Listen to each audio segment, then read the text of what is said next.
So giving in and changing your mind and holding the boundary are three different things. And the first one's not so good. The other two are perfectly acceptable. I want my kids to change their minds about things. I want them to be open when they hear new information. So I want to model that too. Hello and welcome to the Sunshine Parenting Podcast, where each week we talk about ideas for raising kids who become thriving adults.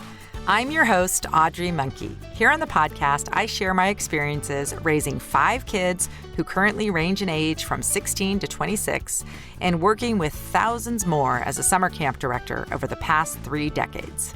I'm the author of Happy Campers, and I frequently do workshops with parents, teachers, and summer camp professionals about social skills, connection, and happiness, topics I researched extensively for my master's in psychology. If you want tools for raising kind, optimistic, self-reliant kids who become thriving adults, you've come to the right place. Hey, Sunshine Parenting listeners, welcome to episode 155, which is first being released on Friday, September 4th, 2020. My one simple thing tip for this week is to consider doing a September reset. September for me is one of my 3 new years. It's especially for those of us who have children or work with them, it's kind of like a start of a whole new season and a whole new time. So, there's a new schedule regardless of what kind of school your child is going to, but it's a good opportunity to look at routines and really kind of regroup and assess what's working and what's not in our parenting, in our work, and personally. So I hope you view this September as a fresh start and just take some time to reprioritize things you want to do differently this month and this season.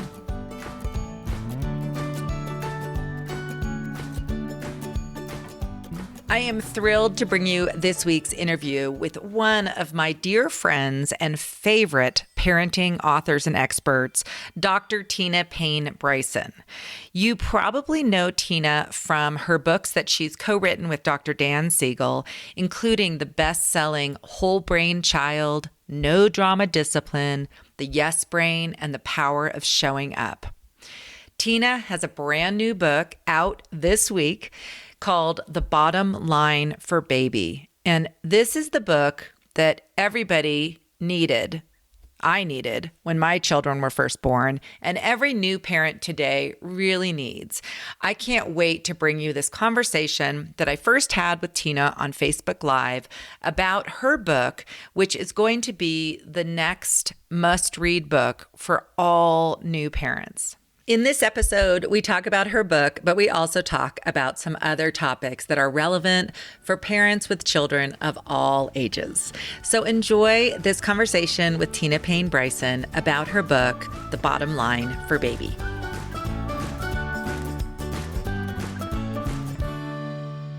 I am so excited to have Tina back on the podcast and on Facebook Live. Welcome, Tina.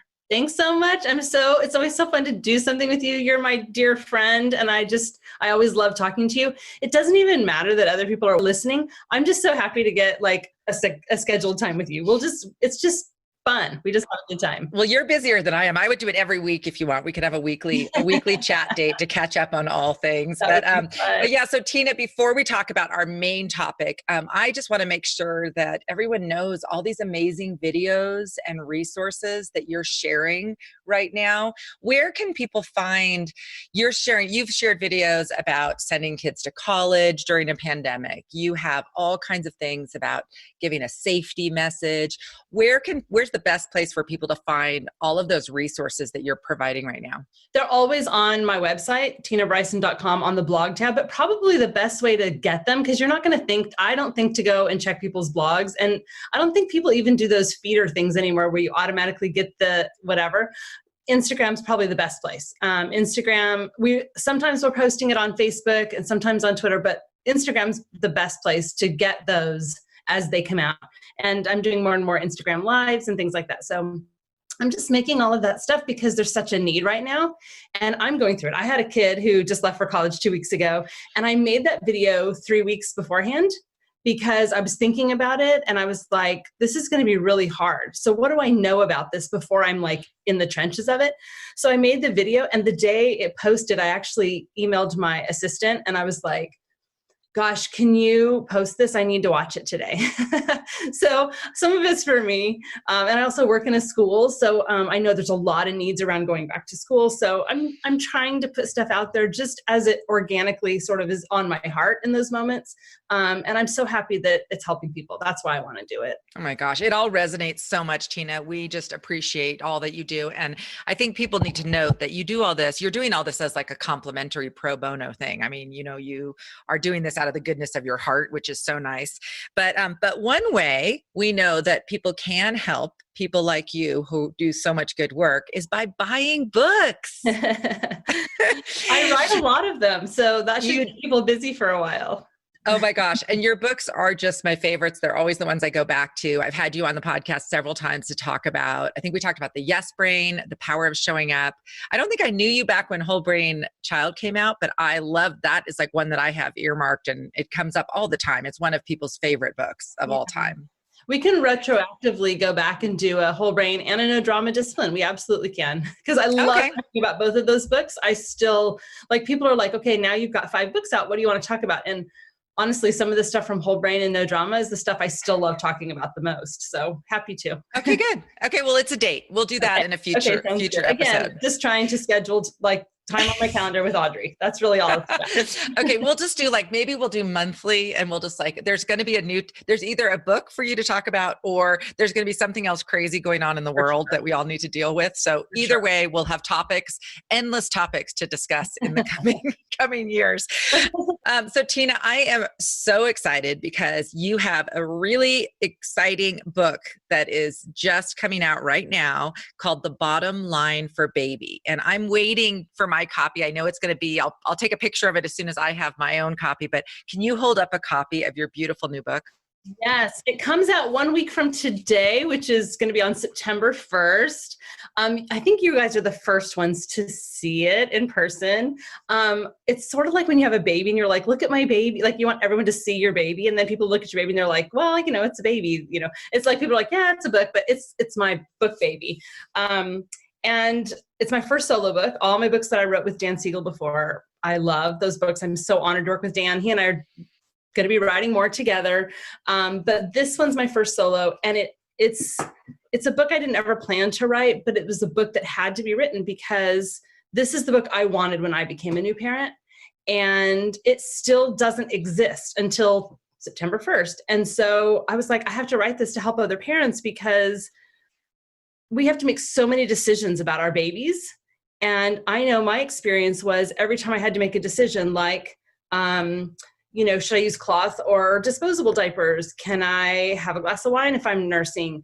Should I circumcise my kid? Is it okay to sleep train? Like all those things. And people, like if you co-sleep with your baby, you might kill them. Like there's all this information out there. And if you read one thing and it sounds really compelling, you can actually read something else that's just as compelling, that's the complete opposite opinion. And all your friends and your mother-in-law and everyone, even people you don't ask for advice, give you competing advice. So that's what this book is meant to be, is quick form. So it's alphabetical. So you can flip to, germs. You can flip to germs. And the way that the book is laid out is like, so in just a couple of minutes, an exhausted parent can flip to that subject. And within just a few minutes, have the latest science on that topic, and then be given a bottom line about what to do. And in about a third of the entries, I also have a section called On a Personal Note, and I have one here. And I'll read that to you in a minute if you want me to. Yes. But anyway, it really lays out the competing perspectives. Like one perspective is being around germs is good for your immune system. The other one says, no, you really need to keep things clean because your baby's not fully developed yet, doesn't have all their vaccines, blah, blah, blah. Then there's a what the science says. So I give a summary of the latest science. Then there's a bottom line. And the bottom line in this one, I'll just give you a sneak preview, is it's really good for kids to be exposed to germs. In fact, kids who grow up around dogs and grow up around like parents where they're not sanitizing everything. Even when parents like lick or clean the pacifier with our mouths, those babies have, I know, gross, but we do it. Those babies have lower rates of asthma and allergies and all kinds of other things. So there are all these important like exposure to germs, which is why camp is so important. They are out like touching sticks and dirt, then maybe the little raccoons climbed on them, like all of that's good. And then I tell a personal story. Here I just tell a joke that I heard about how when you have a firstborn, if they eat sand, you clean their mouth out and you call the pediatrician. The second born, you clean their mouth out and give them a healthy snack. And the third one, you go, oh, good, I'm glad I don't have to feed them lunch. So anyways, but sometimes in here I tell stories about mistakes I made or like what a failure. Like I tried to do tummy time and my kid just, his face was like in the carpet and he hated it, you know? So or there's a couple of entries where I went against the science and I still think it was the right decision for my family. So I tell those stories, or I tell where I feel biased, because it is an objective reporting of the science, but I have some opinions that sometimes go against the science. So I put all that in there too. Yeah. Oh my gosh. I think this is so needed because I feel like we're in this time where we're just inundated with information, right? You can look up, I mean, you just Google something and you can, like you said, find really compelling things on either side. And there's like really heated like people that like spend their whole life trying to convince us of like one side or the other. And so I love that you are the right person to do this because of your background in research and science. And and you're a trusted parenting expert. So I'm just so excited. Wasn't it like, was it Dr. Spock? Was that the book when we were babies, or like our parents read, I think? And then Barry Brazelton too. Yes. Barry Brazelton was the big kind of America's pediatrician. Right. So this is just so necessary right now because I think, like you said, especially when you're a new parent, you just want to do things right. And right now, what's right is so confusing. So to be able to have this reference book, it is going to be my go-to baby gift from now on. I wish I had it too. I remember it's so funny because when you first started talking about that, we ended up having a conversation last week in our kitchen about circumcision, just because I remember when my kids were being born, it was a big debate. People were really vehement on both sides, kind of like, and I was like, oh my gosh, like it's weird, what we've been doing in the past. And is it barbaric? Is it like, what is it? So, those kind of things really are like, no matter who you are, there's going to be something that comes up that you're just like, wait, my parents did it this way, or my friend is doing this. Is that like, it doesn't resonate with me? Is that what I should be doing? So I love that you're doing this. And it's not a book. People don't have time to read when they have a baby. So it's just like it's like they have time to read like a blog post, which is like what these are, like one short, and you've summarized instead of us having to go out and find all the science, which is so great. I love it. Something that you said earlier when you were talking about the book, I heard you talk about it in another setting, and you were saying about also just kind of going with your gut a little bit. Talk a little bit about that too, because I think that's an important message for new parents to hear. Yeah. Well, it's, the book has over 60 topics, and they really are the most controversial topics, or the topics that parents get the most competing advice on. It's not a how-to book. So the book is not like how to install a car seat. It's really about whether or not parents install cars, like, is our car seats installed well, and should we really be worried about our own personal installation? So it's not a how-to book. But what's so important about this book is that in my mind and in my heart, the whole time I was writing, I was holding in mind myself as a brand new parent, and holding in mind brand new parents. Many people that I know right now are new parents, and just how much we are so hard on ourselves, and how we can be so hard on other people, especially around these super controversial topics like vaccinations, sleep training, co-sleeping, the breastfeeding. Those are all such hot button issues for people. And what I truly believe, if people read the introduction and they read the conclusion, which are fairly short, and they just get a sense of even a couple of the entries, I believe that parents, and this is certainly my intention, and I hope this is how it's experienced, is that parents will walk away with the idea that knowledge is power. I am now informed on the latest science on this topic. And now Tina has just empowered me to trust my baby and to trust my instincts and to do what's right for our family, regardless of what everybody else says. And, the truth is, Audrey, that you cannot follow every scientific suggested there. Some of them are mutually exclusive. One of them says it's great to feed on demand your infant. So no matter, especially in the early months, in the first several months, if they wake up in the middle of the night, it's important that they get those feedings. And then another recommendation says parents should be really well rested. Well, those can't go together. So every decision we make as a parent, whether it's in infancy or now you and I have grown kids, adult kids, and in between, every decision we make is not done in a vacuum. The decisions we make are part of a web. So I might decide, and I breastfed for a million years. I mean, I think I calculated the other day, someone posted something about breastfeeding for a year is equivalent to like a 32-hour-a-week job. Like it's like a full-time job to breastfeed. I did it, I calculated the other day, almost 10 years between my 3 kids, or maybe it was 9.5. But, and I kept breastfeeding a little bit longer with each of my kids. So, and I really loved it. It worked for me. It worked for our family. So I was able to do it. But, I really tell people in the book, like, you may want to breastfeed, but you can't. There may be medical reasons for that. There may be family reasons for that. And there are many, many ways to be a great parent. And if that's not something that works for you and your baby and your family, you can let that go and ignore people who criticize you, and just know that, maybe you decide not to breastfeed because you spend so many hours with really low milk supply and you're spending half your day pumping, which means then you're not interacting with your baby. Maybe you're a better parent if you don't breastfeed. So that's why we have to really understand every family is different.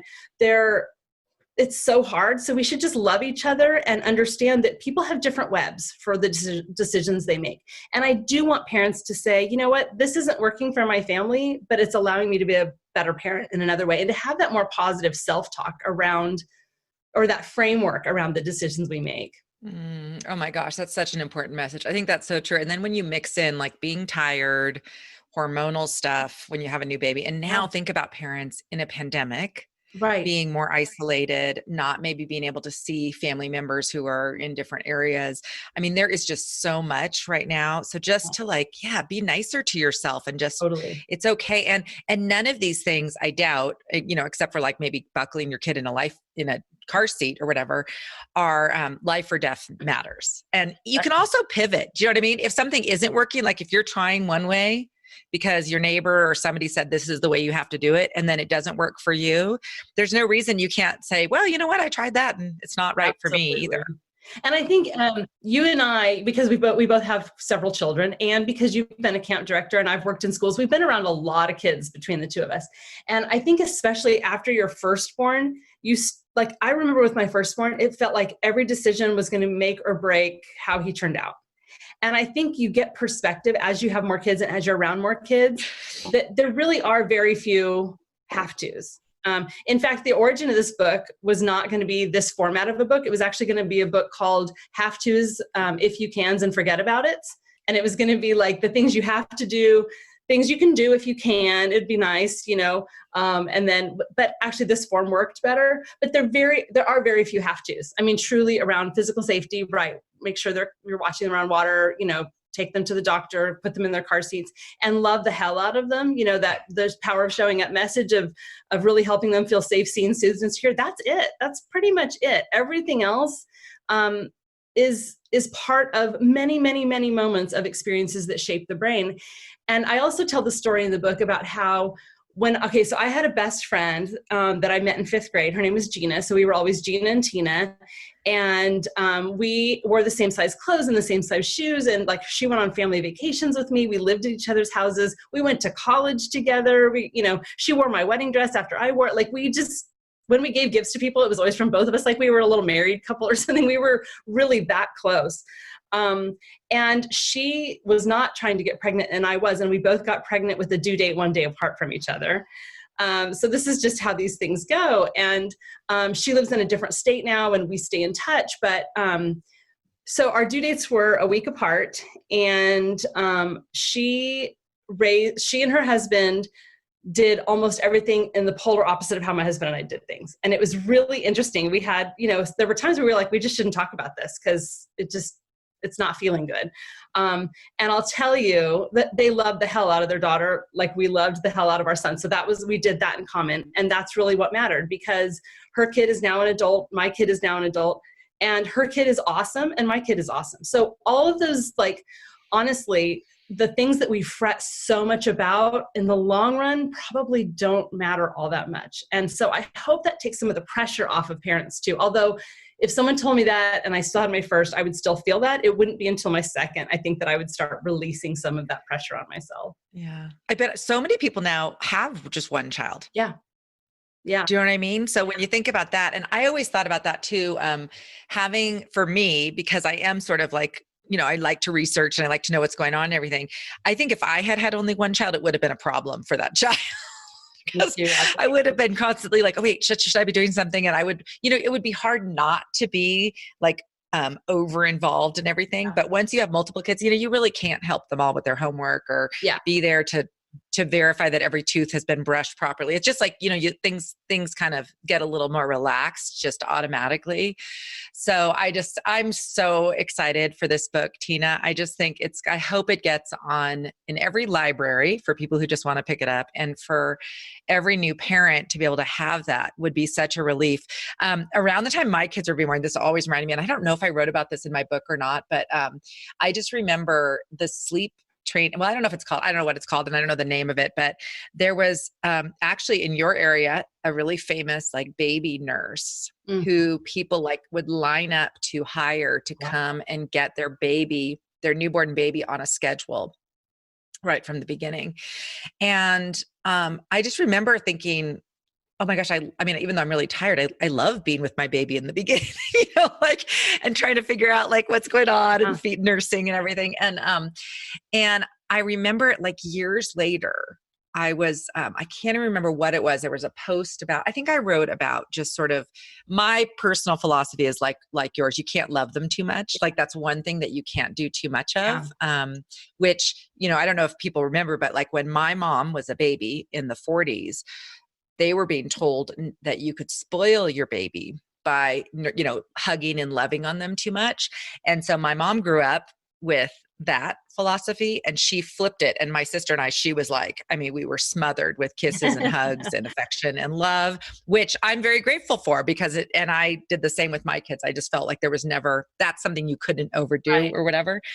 So I wrote about that, and I wrote about how even when they get to be teenagers and they're like resisting, still just like, you just bring them into that hug, even if they're kind of stiff, and just say, hey, I need the hug. I'm just going to hug you anyway. Like you just make it about, whatever you have to do, you just don't let it go, that affection and that peace, because even if they don't think they need it, they need it. Absolutely. And someone commented that they regret not listening to their own instinct with their child, because she's still 12 years later having a lot of problems.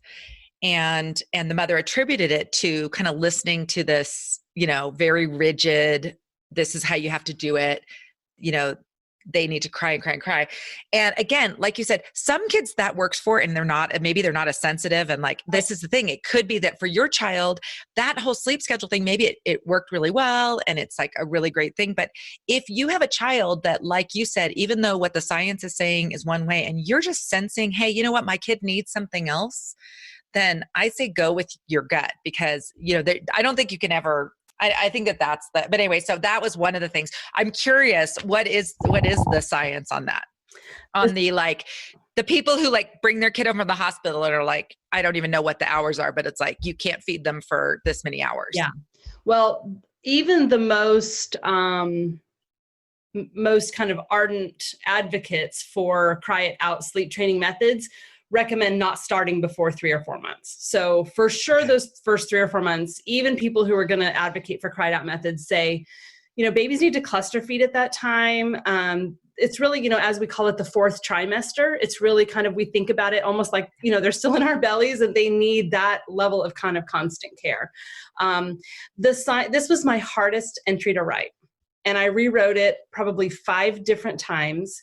And it was my editor's biggest frustration with me, because even after it was like, no more changes, I was like, but wait, I have to change it one more time. Stop the presses. Like I had to do it because, I obviously can't be an expert on over 60. I'm not a researcher in over 65 topics related to infants. And so I sent these entries out after I had written them to experts all over the world. In fact, I'll backtrack for 1 second and say that the 2 leading experts in the world on circumcision, one is pro and one is against, both of them say the verdict is in. So clearly it's not. The 2 leading experts in the world say there's no more discussion needed. This is clear based on the science, and they have completely opposing opinions. So I had a ton of pediatricians read this book and give me feedback. So I feel really confident because I'm not a medical doctor. But around the sleep stuff, I really struggled with this one because it's very controversial, and I have a huge problem with leaving babies in highly stressed states for long amounts of time. I think it's from a neurophysiological standpoint and understanding how mammals are really raised. It's highly problematic for me because I know the stress studies, I know attachment science, which is not the same thing as attachment parenting. I'm not talking about that. And so I really feel strongly about that. Our babies, so I'll come back to the gut stuff in just a minute, but the research is actually in its infancy on this. So this is one of the issues. Some of the entries in there, there isn't good science or there's no science. So in those cases, I just say, look, there's no science for us to base this on. Here are 2 things to think about in terms of your values or something like that. I give you kind of a way to set your own bottom line. But the research, I guess, let me say it this way. When it comes to sleep training, we have to think about definitions. The reason I'm kind of not being articulate is because it's such a huge topic. So I'm trying to, in my brain, sort like, what can I say quickly? Even if you decide you're never going to do any kind of cry it out sleep method and you just keep the lights low and you don't really engage in a big, personality way with your baby in the middle of the night, that is also sleep training. Some people say co-sleeping is sleep training. Some people say waiting for development to unfold and just when your baby's ready to sleep independent is sleep training. And cry it out methods where you put your baby down and you close the door and no matter how long they cry, that's also considered sleep training. And then in between. So what I did was I kind of took a more moderate definition, which is a cry it out method that is an interval based. So within a certain amount of time, you let your baby cry and then you go back in and without picking them up, but you maybe are pat them or you're present and you just talk to them. That's kind of how we're defining it. Because even Ferber, who originally said, close the door and don't, he's actually come back on that and said, no, you shouldn't just leave them in there all night. So there's been some kind of, there's less mass aggressive versions these days. So there were really only about 10 or 11 studies that were good studies to look at this. And there are 3 main questions parents want to know when they're sleep training. Does it work? Is it going to harm my baby? And is it going to harm my relationship? And so there is science, not a lot, that can address those. Does it work? Yes. Typically babies, and not all babies, 20% of babies, no matter what you do, will not sleep train. So you may go through this really long kind of thing for a long period of time and it doesn't work. And keep in mind, it's not a one-time thing. If your baby's teething, if you get sick, if you're traveling, you may have to do it again. And a big part of that too is understanding that babies are really bad sleepers. And when they wake up a lot, even in their entire first 2 years, that is normal. That is how their brain, like it's set up that way because if they go too deep into sleep, it can actually be dangerous for them to stop respiration and all these other things. So we just have to understand developmentally that's what to expect. But yes, it does typically work for most babies. The second question, does it harm my baby? There are several studies, 4 or 5, that show that even long-term, they follow these kids into 5 or 6 years, no evidence of harm. In fact, some of them were doing better because their parents were better rested and their parents actually had less marital conflict because the parents were well rested. So in some ways it was better in terms of that. I have a caveat to that, and that is that I really believe that when we leave babies, as I said, in high stress states for long periods of time, that is really bad for the brain. And so what I would say is that there's a huge difference to me in a baby that is fussing and working it out, but not in a highly stressed state, and a baby that is giving a massive stress cry that is totally in distress. And I think we have instincts. That feels terrible to leave our babies in that state for a reason. Our cortisol, so we know that our baby's cortisol spikes during that time, and ours does too. And we have a psychobiological, physiological response to our baby's cries versus other babies' cries. And when we talk about listening to your gut, you're actually listening to your neurophysiological mammalian system that is telling you, like, you literally almost, parents tell me that their partner has to hold them back during this, and I'm like, oh, there's something that doesn't feel good about that. But also one other study to note is that there was one study that showed that babies after a few nights were sleeping and quiet, but their cortisol levels were still high. So even if a baby is not crying, does not mean they're peaceful and okay. It may be that that they've just said, okay, I'm going to give up crying, but my stress states stay high. And that's the purpose of the attachment system, is for the parents to regulate neurophysiological stressed states with our presence, with being close. Yeah. And the other problem with that is that parents' cortisol levels were low. They weren't matched with their babies because the baby wasn't crying, so they didn't know. So it really took them out of attunement and kind of turned off that gut kind of stuff. And then the third question is, does it damage the parent-child relationship? And I feel confident about this, and the research was fairly clear that no, it doesn't. And so even if you decide to do it, I don't think it disrupts attachment. I really don't. I know a lot of people will disagree with me on that, and I'm a huge attachment science person. I think if your child experiences that in a high stress state and you have lots of other attuned, sensitive care throughout the day, it still may have impacts from those stressed states. It may be almost like a little mini trauma for babies. It may not. It totally depends on the kid. My firstborn, it would have been traumatic. My secondborn probably wouldn't have it all. So, but even if those things happen, that's also the purpose of the attachment relationship, is to buffer and create a safe container after difficult experiences. So your kid gets a shot or has to have stitches, and that's really painful and very stressful, and then you come circle around them. So the key is, regardless of what parents decide, a lot of sensitive, attuned care, as much as you can the rest of the time, is super important to create a buffer, even if it is stressful. So it's a super complex topic. That's as quick as I can summarize it, because I'm still learning how to talk about it. But oh my gosh, no, you did great. And and also the other thing that's kind of a relief to know is that, if you try it for a couple nights and it doesn't work for you, probably that amount of stress is not going to, I think it's more like these ongoing long-term kind of things probably, I'm guessing, have more of a possible negative impact. Yeah. And I remember for me, so when you said the word fervor, oh my gosh, we use that as a verb, fervorization. Yeah. Like in my family, we talked about that. Mm-hmm. Yeah. Yeah. We talked about it as and I mean, that brought back like these memories. And like you said, kids are so different. My fourth, I just knew by that time that it's good for kids to be able to fall asleep without you having to like rock them. Yeah.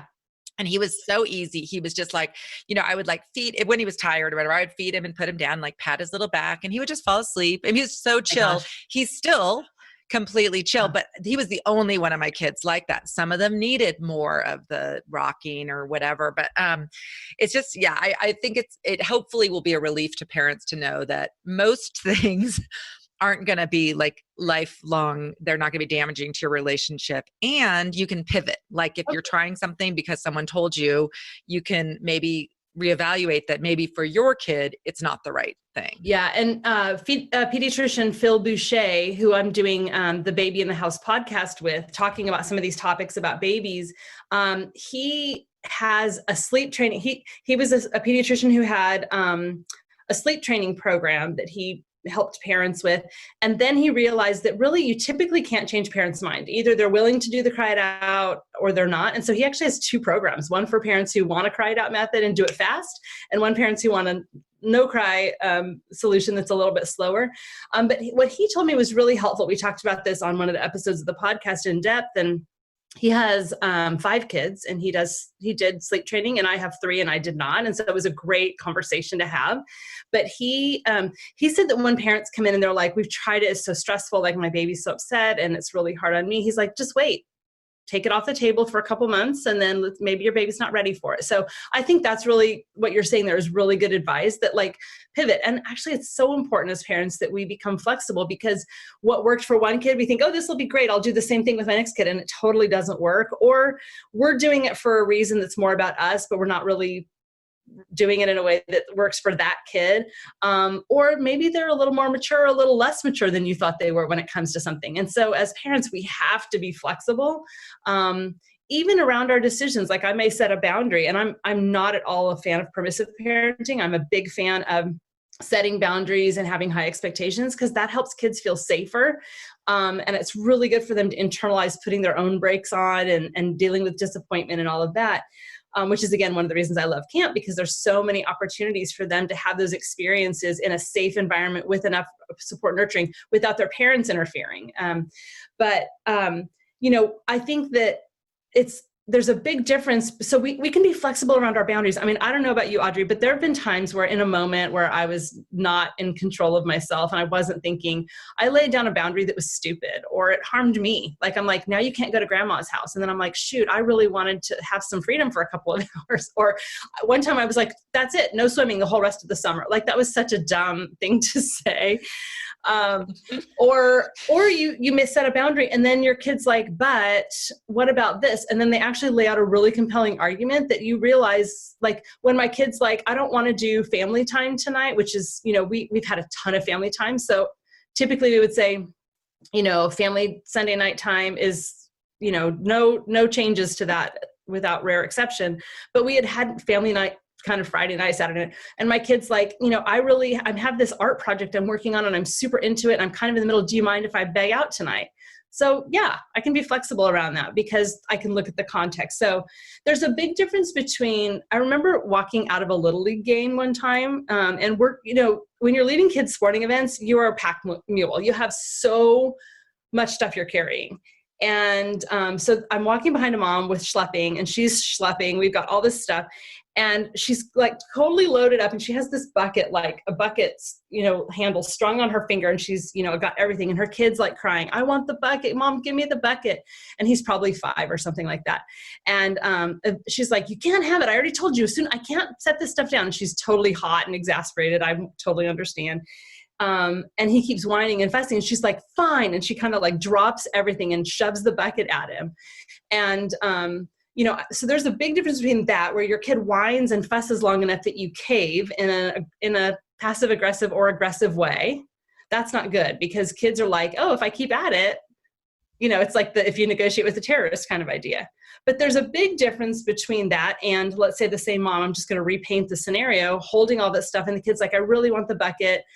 Give me the bucket. And he's crying, for her to either say, I know you want the bucket. As soon as I set these things down, I'm happy to give it to you. Let's count and find out how many counts it's going to take till we get to the car. What do you think it's going to be? So you kind of create a game of it. That's great. Or you can say, you know what, if the bucket's that important to you, I don't mind stopping for a minute. We're not in a hurry. So you can change your mind. It's okay to change your mind as long as you're still kind of in the position of authority. You can say, you know what, I'm going to change my mind about that. And that's different from, okay, fine, you can have it. So giving in and changing your mind and holding the boundary are 3 different things. And the first one's not so good. The other 2 are perfectly acceptable. I want my kids to change their minds about things. I want them to be open when they hear new information. So I want to model that too. Yeah. Oh my gosh. Tina, we could talk all day. All people need to do is listen to you, and then they've got their parenting thing covered. Oh my gosh. Nice.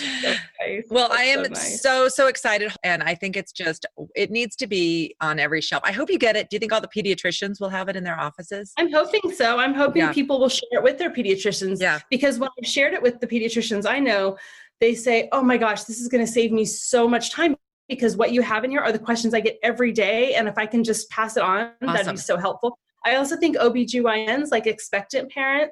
I'm a huge thrift shopper.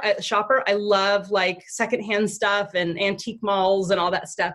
And my best friend and I were in a used bookstore the other day, and there's typically an entire shelf of What to Expect When You're Expecting, because everyone buys that book, and then after they're done with it, they don't need it anymore. And so they clear it off their shelves. And I said, gosh, I hope The Bottom Line for Baby, I hope there's a lot of these in used bookstores. She's like, why would you want it in used bookstores? And I said, that means people have bought them and used them, and they're ready to pass them on and share them with someone else. And so I do hope it's the kind of book that is the book that every parent, just like What to Expect When You're Expecting, this is the next book that they will have. And I do think it's going to be so helpful.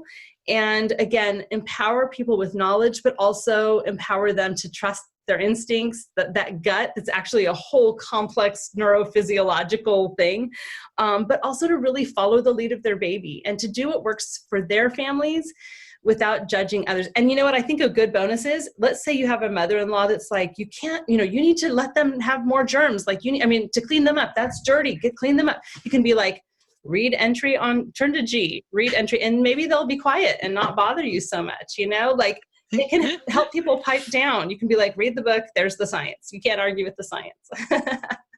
Yeah. And I think just it can raise your confidence. I mean, that's the thing. To be able to have that resource, you will be able to speak better back to people who are contrary or have different opinions than yours. You can say, oh, actually, I've done some research, and for my child and my situation, this is what I've decided. Be able to say that with confidence and not keep second guessing yourself, which I think is very prevalent right now. People are like, wait, really? I'm not supposed to be doing that? I am, whatever. So, well, I am so excited for your book, Tina. This is going to be terrific. And I will help you in any way I can get the word out.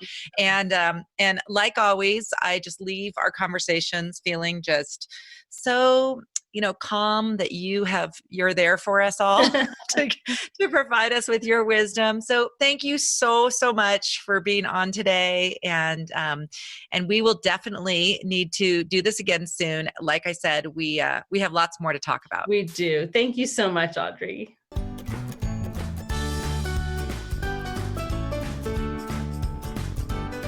Thank you so much for joining me for this episode of the podcast. I always enjoy my conversations with Tina. And even though her newest book, The Bottom Line for Baby, is geared towards new parents, I think a lot of the advice in it holds true for parents with kids of all ages.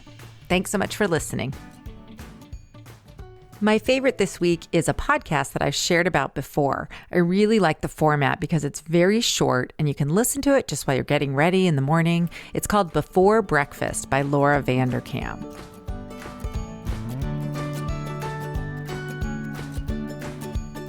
I'm so excited to be part of a fun new initiative through my camp, Gold Arrow Camp, called the Gold Arrow Camp Teacher Academy. You can find out all about it at goldarrowcamp.com/teacher-academy.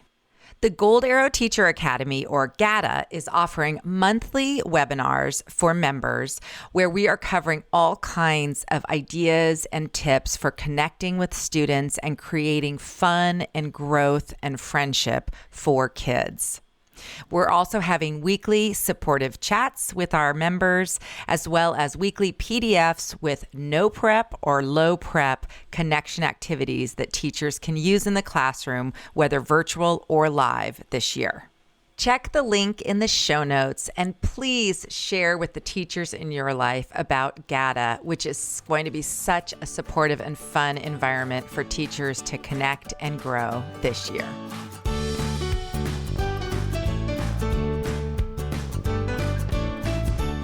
As always, you can find notes, links, and other resources related to today's conversation by visiting my website at sunshine-parenting.com. While you're there, be sure to sign up for my email list so that you don't miss out on any of the great resources I have available for raising thriving kids. If you enjoyed this episode, I'd really appreciate you sharing it with a friend. Please take a moment to give Sunshine Parenting a rating or review on iTunes or wherever you listen to podcasts. Let's end with a quote from my book, Happy Campers. Creating a close and connected family culture that promotes positive, lifelong relationships is the most important thing we can do for our children.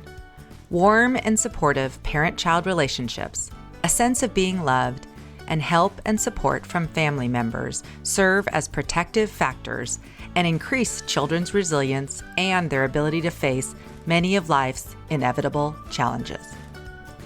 I'm Audrey Monkey. Thank you for joining me for the Sunshine Parenting Podcast. Join me again next week for more conversations about raising kids who become thriving adults.